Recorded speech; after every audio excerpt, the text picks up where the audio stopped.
সারা পৃথিবীর লোকজন দুবাইয়ে যায় শান্তির খোঁজে। দুবাই বড় বড় ধনকুব যারা রয়েছে, কোটিপতি যারা রয়েছে, যারা ধনী ব্যক্তি তারা বসবাস করে। আর কোটিপতিরাই সেই দুবাইয়ে যা অবস্থান নেয় বা আশ্রয় নেয়। আজকে ভাগ্যের নির্মম পরিহাস, আজকে ধনকুব দুবাইয়ের যারা বড় বড় ব্যক্তিরা, ধনীরা, আজকে তারাই দুবাই থেকে পালিয়ে যাচ্ছে প্রাণ বাঁচানোর জন্য। আপনারা অবাক হবেন একটা কথা জানলে, যেই দুবাইকে আমরা বিশ্বের মধ্যে সবচেয়ে সেরা শহর মনে করি, সবচেয়ে নিরাপদ জায়গা মনে করি, আজকে সেই দুবাই যেন নড়ে চড়ে বসেছে।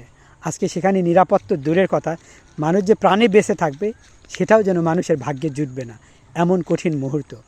এটার কারণ কি? কারণ হলো দুবাইয়ের যে বাচ্চা রয়েছে, সৌদি বাচ্চা, সে হলো গাদ্দারি করছে ইরানের সাথে।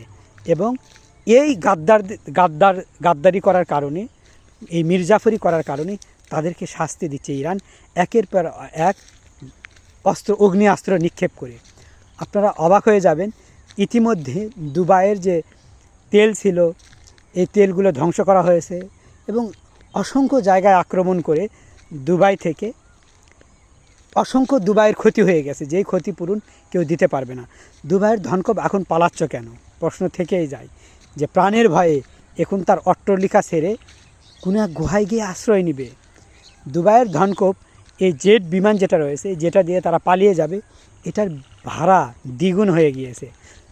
দুবাইয়ের ধনকুবের যেহেতু টাকা পয়সার অভাব নয়, তাই তারা ভাড়া চিন্তা করছে না, নিজেদের প্রাণের কথা চিন্তা করে বিমানে করে তারা ভোঁ দৌড় দিচ্ছে তাদের প্রাণ বাঁচাবে বলে। দুবাই এরা যদি একটু আগে চিন্তা করতো না, যুদ্ধের আগে, যে আমরা দুবাই এত উন্নত, এত কিছু, তাহলে আমরা যুদ্ধের মতো স্পর্শকাতর বিষয় সেগুলো কেন জড়াবো? যদি তারা যুদ্ধে না জড়াতো, যদি তারা গাদ্দারি না করতো, যদি তারা অন্যকে শত্রুপক্ষকে সাহায্য না করতো, তাহলে হয়তো বা এমন কিছুই হতো না।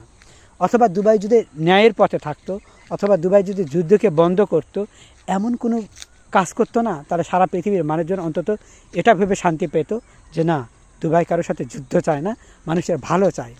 কিন্তু দুবাই কি সেই জায়গা রাখছে? প্রশ্ন থেকে যায় মনের কোণ থেকে। আজকে ধনকুবগুলো পালাচ্ছে কেন? আজকে ধনকুব নিজের জায়গায় থাকতে পারছে না কেন? এত এত ধনীরা পালিয়ে যাচ্ছে, ভোঁ দৌড় দিচ্ছে এবং বিমানে করে যত দ্রুত সম্ভব তারা পালানোর জন্য পথ খুঁজছে। কোথায় যাবে, কোন দেশে যাবে, কি করবে? আজকে দুবাইয়ের ধনকুবও যেন বুঝে যাচ্ছে যে তাদের আরাম আয়েসে জীবন আর নয়, এখন থেকে তাদের কষ্টের দিন শুরু। আপনারা একটা জিনিস জানেন যে দুবাই যে পরিমাণ খাবার নষ্ট করে সৌদিরা, এর অর্ধেক টাকাও যদি খরচ করতো পৃথিবীতে গরিব মানুষগুলো থাকতো না। কিন্তু তারা এমনভাবে টাকাগুলো নষ্ট করে, খাবারগুলো তারা খায় না, খালি নষ্ট করে। আমি দুবাইয়ে বা সৌদিতে এমন অনেক জায়গা, অসংখ্য জায়গায় দেখেছি ভিডিওর মাধ্যমে, যেখানে বড় বড় দম্বা, উট, এগুলো তারা কি করে, রান্নাবান্না করে, কিন্তু একটু খাওয়ার পর বাদবাকি ফেলে দেয়। তাহলে এতগুলা খাবার নষ্ট করে, তারা টাকাকে টাকা মনে করে না। তাদের যেহেতু অঢেল আছে, তারা তো পারতো গরিবদের পাশে দাঁড়াতে, বিশ্বকে সুন্দরভাবে ধরে রাখতে, বা বিশ্বের কোথায় গরিব মানুষ রয়েছে সুদানের পাশে দাঁড়াতে। কিন্তু দেখা গেল দিন শেষে তারা ধনীরাই ধনীদের পাশে দাঁড়ায়, ধনীরা গরিবদের পাশে খুব কম দাঁড়ায়। আর যারা দাঁড়ায় সেটা খুব কম এবং তাদের অনেক বিপদ বয়ে আসে। যাই হোক, দেখা যাক দুবাইয়ের ভাগ্যে কি রয়েছে। দুবাই ধনকুবগুলো তাহলে প্রাণের ভরে কোন গুহায় লুকালো? আপনারা সাথেই থাকুন। গুহায় উদ্দেশ্য যে হাতি কাদায় পড়লে চামচিকাও লাথি মারে, এখন দুবাইয়ের অবস্থা এমন হয়েছে, আমি এটা বুঝিয়েছি। অর্থাৎ তাদের আরাম আয়েসে জিন্দেগি ছেড়ে এখন কোথায় যাবে?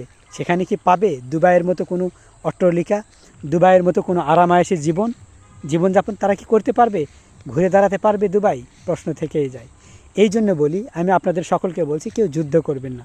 যুদ্ধ খারাপ জিনিস, আমি যুদ্ধ বন্ধ চাই। আমার কথা দ্বারা কেউ কষ্ট পেয়ে থাকলে ক্ষমা করে দেবেন, আমি ভুল বলে থাকলে কমেন্টে জানাবেন।